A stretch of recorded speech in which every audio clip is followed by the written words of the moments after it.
I'm going to be recording these. I think I can't decide if I'm going to just keep them here or if I'm going to upload them to YouTube. I can't decide. I don't know. I don't know what I'm going to do. It depends on the kind of the tool that I'm using, but if this VidBlaster thing works out, I will just probably upload them to YouTube. So, that's, I think, the strategy. So, all right. But there we go. So welcome to Friday Internet Marketing with me, Sage. I'm in black and white. Woo, fancy. Yeah, I like to add a little variety, I suppose, there. But it is fantastic to have you guys here. I always, always, always look forward to this session. It is, I don't know, there's something about you guys. You just get me all jazzed and excited and the whole deal. And so it's great to be here. I have traversed the continent since the last time we met. I've been to San Diego and back, and I'm here to tell you, if you're on the show, don't get the word out about how awesome it is over in California, because I think the entire world would move over there if they only knew. Oh my gosh. It's insanely amazing. Insanely amazing. No, I'm not answering my phone. Hold on, ignore that. It is, I was in San Diego, 70 to 75 and sunny. Oh, people are riding their bikes, running, walking, and it's February. Oh, it's awesome. It's just awesome over there. So, that was great. And I'm already planning my trip on how to get back, because I really want to get back there. So, but at any rate, I thought maybe today we would talk a little bit about what some of the takeaways were from the conference I was at, OMS Online Marketing Summit. I'll pull that up here in a second. Okay. So, let's see, Online Marketing Summit. It's in here somewhere. All right. So the Online Marketing Summit is an annual event that happens in beautiful San Diego, California in February. It's not lost on them to hold a conference in, San Diego in February, because it's awesome. It's awesome there. I mean, it's awesome all the time in San Diego, but when you're in San Diego in January or February, it's especially awesome. And so they do this every year here, and it's a great summit, I guess is what they're calling it, a summit. And so what I can tell you is this, that every time I go to something like this, I feel like I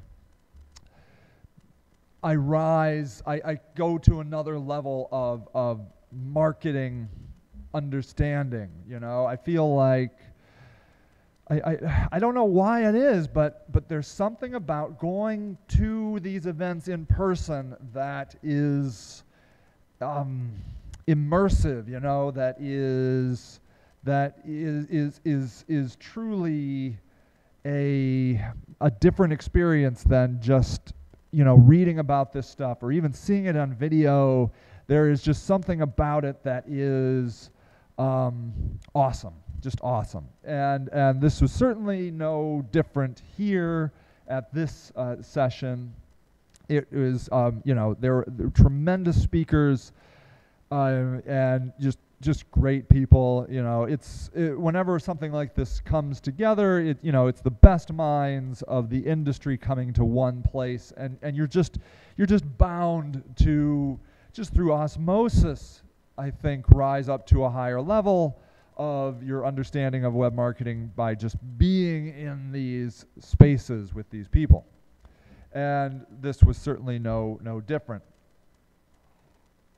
And so I thought I'd take a little bit of time and talk about what I learned here. But please, if you have questions about anything, feel free to post them in the chat window. Anonymous text chat is on. You can feel free to just write a chat in there, and I'll answer questions in the order in which they appear. And it does not have to be on the topic that I'm discussing. It can be about anything, anything that you want to talk about. I can't always promise you that I have all the answers, but I will try my best to answer your questions. I'm happy to do site audits, tool reviews, you name it. You name it, I will gladly talk about it. And so what I thought, so this was let's go conference by track, all right? So I did a workshop on Monday, but these are the tracks that were covered at this, in this session or this week. Analytics, pay-per-click. There was a nice representation for B2B. I thought this was mine, this prevent social media stall out thing here, this 3-hour session here. I felt that went well. The Facebook marketing deep dive, that was probably maybe my favorite session, I think. It was really great. A lot in content marketing. Demand generation, I'm going to talk more about that. That was well covered. Email and mobile, there was a lot there. Analytics, it just goes on and on. Just tons and tons of sessions, right? And so you can't go to all of them. You just can't. They're all, there's I don't know, half a dozen going on at any one time. And so you kind of pick and choose. And I imagine the way you pick and choose determines what you walk away with, at the end of the conference. And so there were 2 points that impressed me. And the first one had to do for me dealing with how the relationship between sales and marketing. And this, this was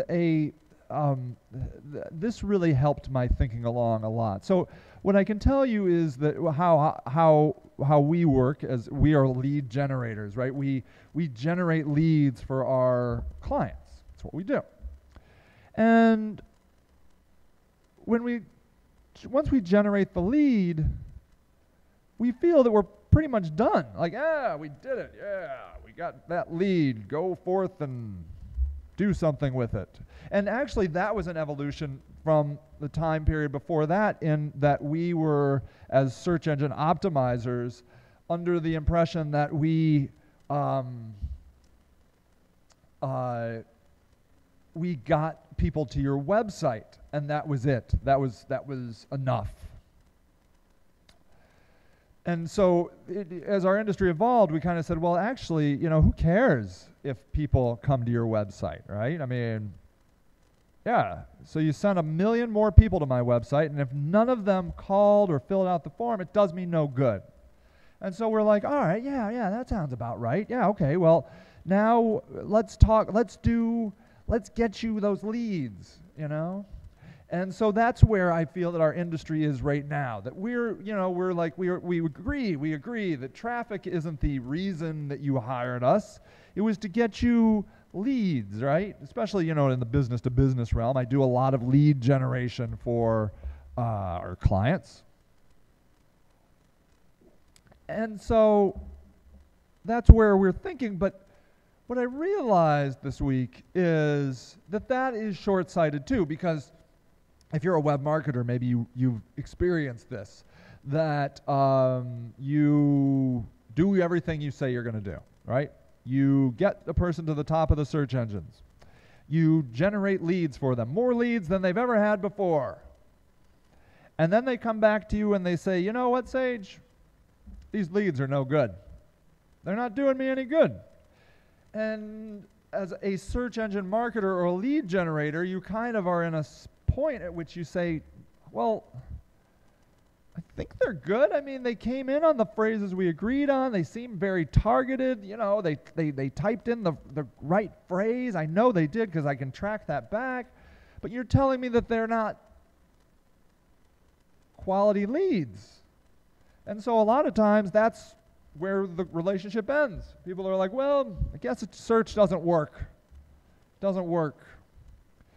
But what I realized, and I've kind of, I had this in the back of my mind, but what I really took away from this week is that if you're generating leads for people, and I saw a stat on this, I don't have the PowerPoint available, but it's something like 70% of your leads are not ready to buy right now. Okay. Now, when I analyze successful leads, the leads that are great for a client are leads that have come from branded phrases. You know, company XYZ, they type that in, and sure enough, they buy. Well, that's simply because those people are at the tail end of the buying cycle. They've done all that other research.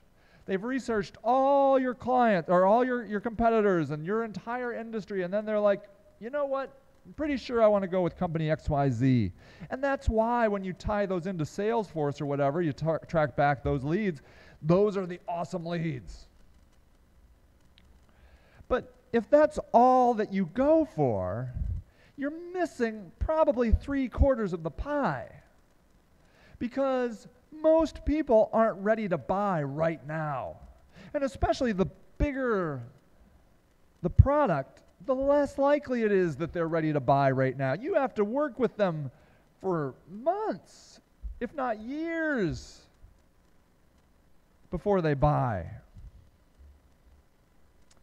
And so, what are we going to do? I mean,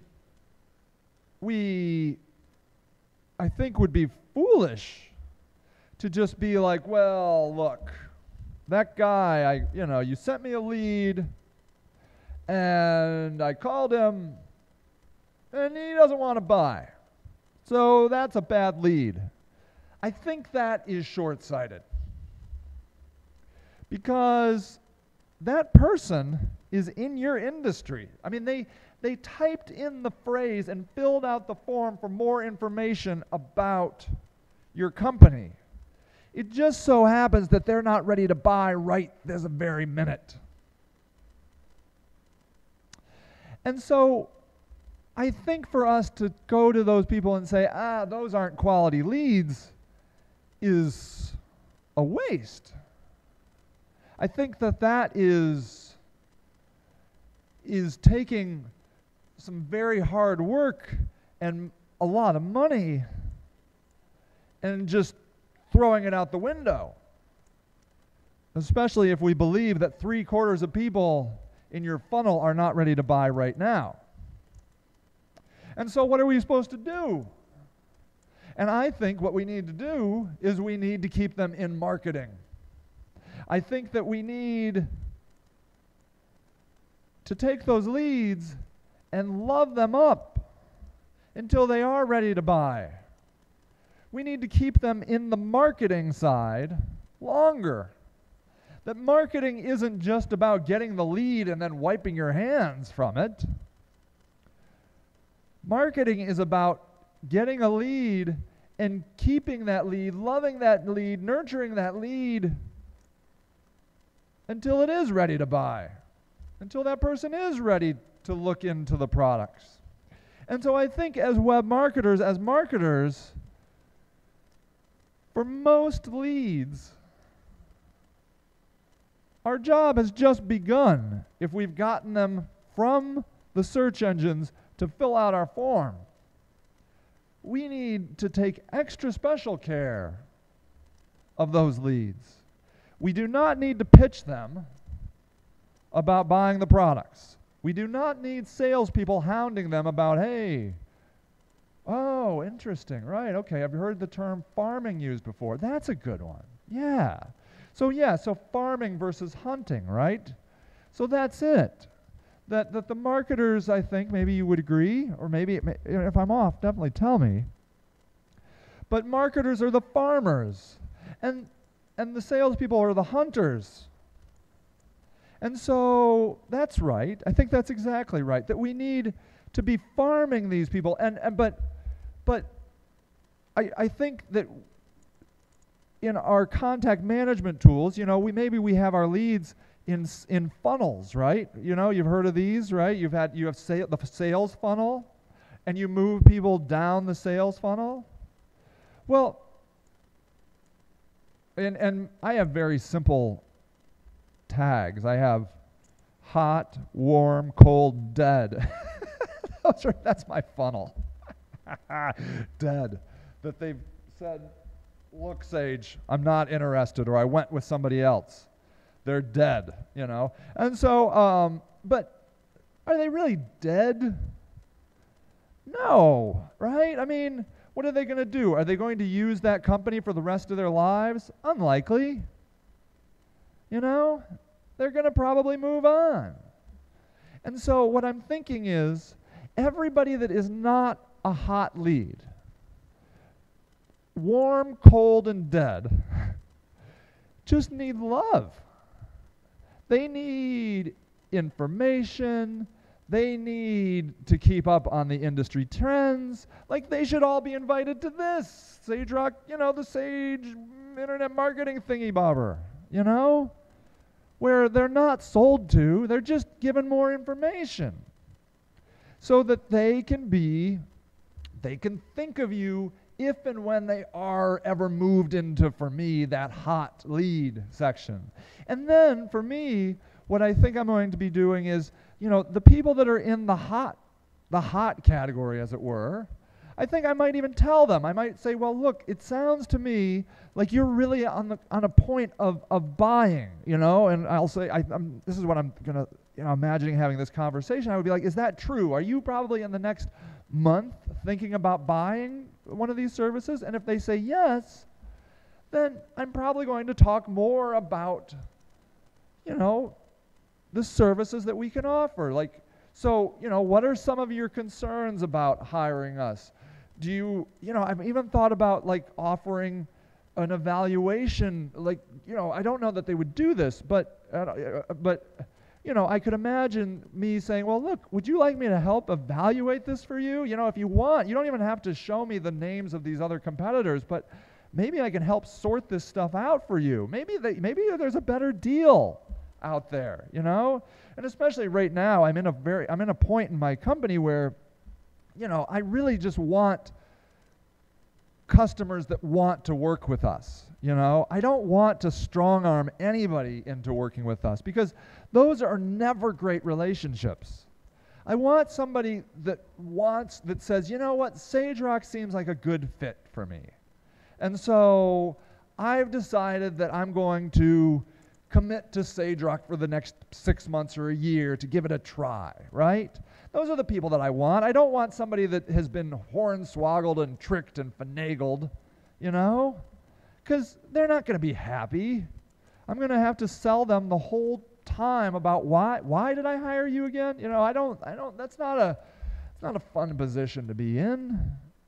And so, you know, it becomes still a helpful position, but a position of like, well, let's talk about how you're going to make this decision. Let's talk about how you are going to decide who to buy from. But everybody else, a warm lead, a cold lead, a dead lead, those people just need, well, maybe even warm leads. Maybe warm leads need like a little bit more attention. Like, well, we're thinking about it in a 6-month time period, but we don't really know, you know, if we're going to do this. We're not really sure if web marketing is for us. And so maybe I can talk to them more about the industry. Like, well, here, you know, these are things to think about. These are things that you should look for, and, you know, talk to them that way. But then the cold and dead people, I hope nobody would feel bad if they were in the dead column. I don't mean dead, not like you're dead to me. It's just, that's all I came up with was dead. Like, and wrongly, I was like, well, I'm going to stop contacting those people. That's ridiculous. Why should I stop contacting them? And then furthermore, like past clients, existing clients, they need all that love too. And so really, my line of thinking is to focus on, you know, spend a lot of time and effort on the 70% that aren't ready to buy. And then the very few people that are in that point of buying, you know, help them decide who is right for them. So that's what I'm thinking, you know, that I'm thinking that marketing needs to continue the ball rolling even after we get the lead. Getting the lead is not the done deal. You know, getting the sale is the initial done deal, but then they need to come back in to that marketing funnel again, right? Of just being helpful. Like, well, because wouldn't it be ironic that you get a client and you stop helping them? Well, you're like, well, the free help is only for people that haven't ever bought from me before. That seems ridiculous, right? I mean, the existing clients need especially special love. That just free, helpful things. And so that was my big takeaway, that as marketers we need to keep moving down the sales funnel with our leads, not just turn them over to sales. So that was the thing there. So the other thing that I took away from the conference was the fact that we are living in a socialized web now, okay? So this is the idea that that up until now, our web has been pretty content-centric. So we have focused on producing content, right? I mean, content is king. That's what we say. That's our motto in the search engine realm. Content is king. And it is. And I don't think that it's certainly very, very, very important. But I think potentially that we are now moving into a realm where the social element is maybe king. Because people are loving this. They love the social element. And I mean, there are so many examples of this. So we think about the Egyptian uprising and how that started on Facebook. And most recently we think of the Susan G. Komen debacle, where people are upset that they support Planned Parenthood and people now are upset that they don't support Planned Parenthood. I mean, has gone on. You are going to see social playing out very significantly in the presidential election this year, and we certainly saw it play out last year. 4 years ago, bloggers pulling up unearthing evidence that jumps into the mainstream media.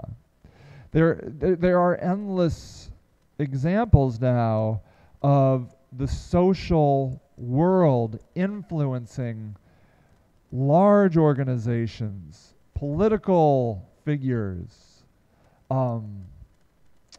everything. That social is influencing everything. And I believe that we are moving very quickly into an era where the entire web gets socialized. So, for an example, your About Us page should probably be more about your customers and prospects than it should be about you. That your customers and prospects, if your brand is solid, will will define your brand for you. That they will say, look, this company is about this. That everything from your home page to your products page to your company pages are socialized with commenting, sharing, all kinds of social engagement. And the reason is simple. The people want it. We are in an era now where truly we have to listen to our customer. And I don't think that we've really been there up until now. Before the internet, that was just a hoax. We never had to listen to our customer.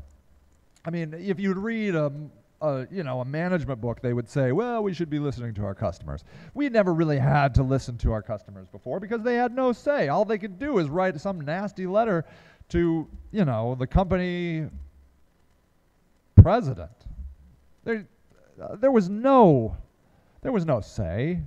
But then when social came along, YouTube and Facebook and blogging, there was an understanding that, these people are getting a voice and they are being heard. And so you would see that increasingly. But I feel that the Susan G. Komen thing has definitively turned the tide where we realize now that the people are in complete control. They have a say more so than ever, and it's only going to continue. That people will determine whether or not you are an organization or a company or a political figure that is worth supporting. Their friends and people that they don't know will listen to them before they listen to you talk about you. I mean, if you ever want to hear a unfactual, biased illusion of a company or a person, just ask that company or a person. You would never get the truth from them. You know, you're going to get the truth from clients and prospects and customers of these companies. That's where you'll find the truth. And we're only going to see more and more of that. We see it all over the place now in travel sites, hotels, restaurants, every company. We are going to be at a point now where, in fact, if people are not talking about you, you are going to be moved into a place of irrelevance. You're going to become irrelevant. No matter what kind of company you are, whether you are an attorney, an accountant, an exterminator, a minister, a gas station, if people are not commenting about you, you don't exist. And so you are stuck between a rock and a hard place. You either let people comment, or, I mean, they don't need to let you. They can go to a third party where you have no control at all, or you become irrelevant. My recommendation is to let people comment on your website, because at least you have some sort of say. If you refuse to allow social interaction on your website, you are risking the greatest amount, because people will just go to other places and comment about you, and those will percolate to the top of the search results about you, and then you will be out of the conversation altogether. That is not advisable. So what I learned is we need to think about how we are going to socialize our entire web presence. How are we going to build commenting, social sharing, user-generated reviews, every feasible way to allow our customers to talk to us into our entire site, that we build it into our entire site. That is where we are, I think, today. So those are the things that I found of particular interest at the Online Marketing Summit. So with that, it's my little spiel, maybe not so little, but at any rate, let's check out what is in the news. Let's see how it's kind of all doing here. Let's see, let me switch the account, sign into another account, and let's see, let's see here. So, okay, 1 second here. I'm using the starred feature here now these days on my thing here. Let me resize this. Let me try. Wait 1 second. Let me try this one more time. 1 second here. Okay. All right. That should do it. I think that's a little bit better. Okay. All right. So this is kind of interesting. This is just came over, I think, yesterday. Let me make this a little bit bigger. Facebook is deprecating 50 page insights. So let's check this out here. So what is not unusual is Facebook is doing some interesting things here, but this is, I think, something maybe you should be aware of. It says if you're a developer who uses Facebook Graph, then hopefully you already know that Facebook is deprecating, meaning getting rid of more than 50 metrics. Facebook has stated that its FQL Insight page that deprecated measures will be removed from the API February 15th. It appears, however, that Facebook has prematurely removed metrics. So if you weren't already aware of this, then you're probably either scratching your head trying to figure out why your data is missing, or worse yet, you haven't even noticed that it isn't working properly. If those changes come as a surprise, you likely aren't alone, as Facebook admits that they didn't properly let developers know about the impending change.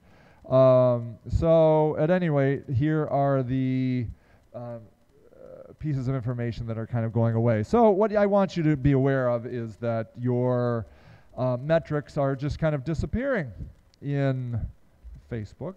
I'll give you the link to that here. Okay, that's that link. All right, what else have we got here? Let's see. Okay, Pinterest. Pinterest. Do you guys know about Pinterest? It is probably the most talked about site. Pinterest.com. Yeah, online right now. It is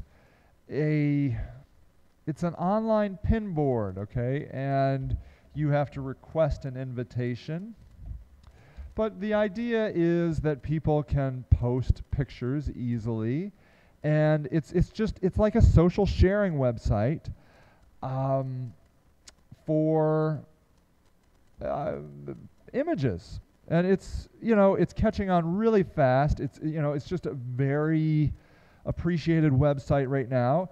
I would encourage you to request an invitation if you don't have one, and play around with this. This is primarily women-led right at the moment. We are seeing that most users are women at the present time, but that will probably not stay that way as in all social media. Those things level out as time goes on, but keep an eye on this. Imagery is very, very important online, and it's just very gravitating. People gravitate towards this stuff. So, take some time and let me see. I don't know that I've requested an invite, so I will do that right now. Get myself up there. All right. So there you go. So then you can check out some pins. So let's see what this is. Yeah. So let's take a look at this cat. That's pretty funny, right? So here. That's pretty cute, right? If you're a cat person, you can't go wrong with that. And then you can see people are commenting on it and on and on. So, it's just funny stuff. Cats. The internet, man. Cats. They love it. They love cats on the internet. Okay, so let's see. What's the fastest growing ad format? Fastest growing online ad format? Video. Video may have killed the radio star, but it's working wonders in online. Last year, video went up 42.1%, and it's expected to keep in the double digits for the next year. More spending means claiming a larger share of the online ad pie.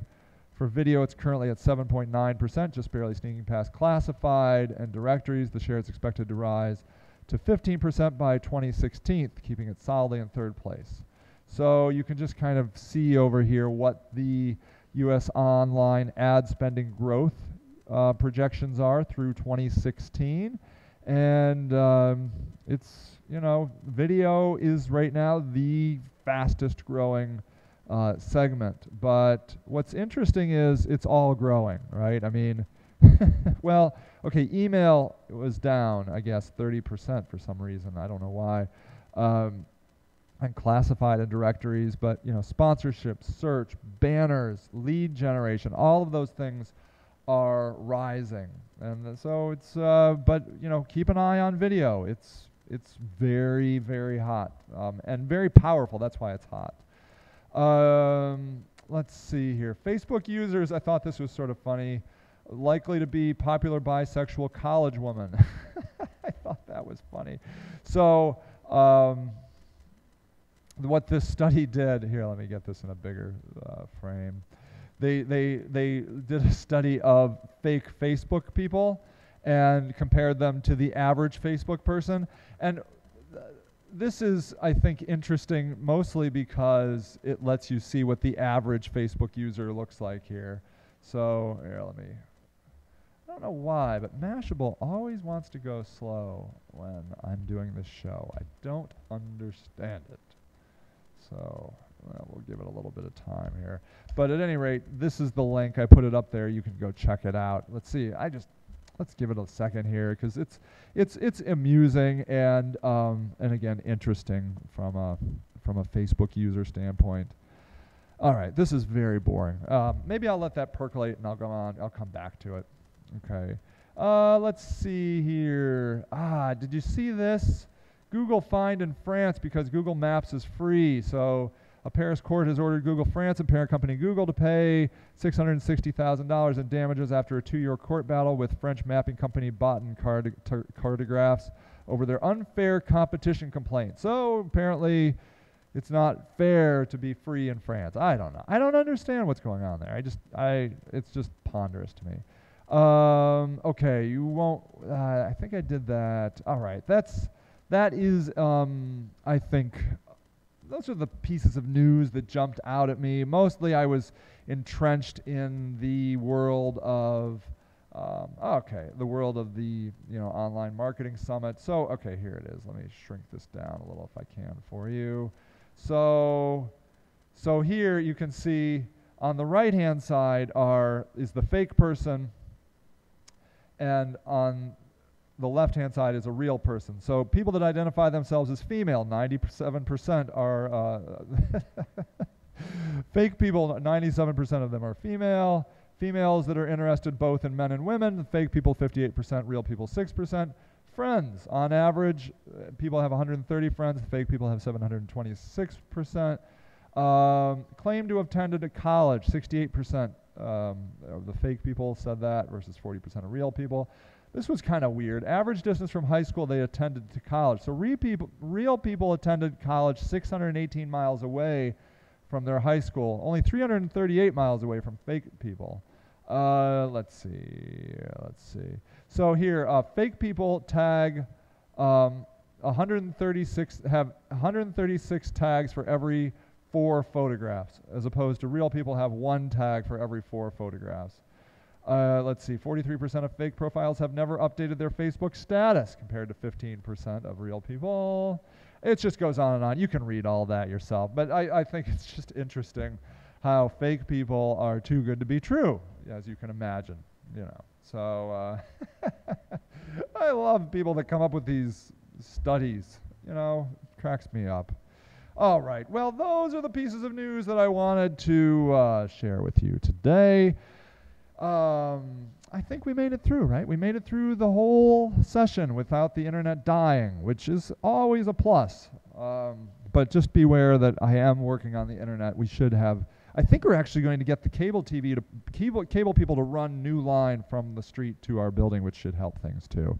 So that should be good. All right, everybody. I hope you have a fantastic weekend. It's Valentine's Day or something, isn't it? It's coming up. Happy Valentine's Day, right? Do something loving.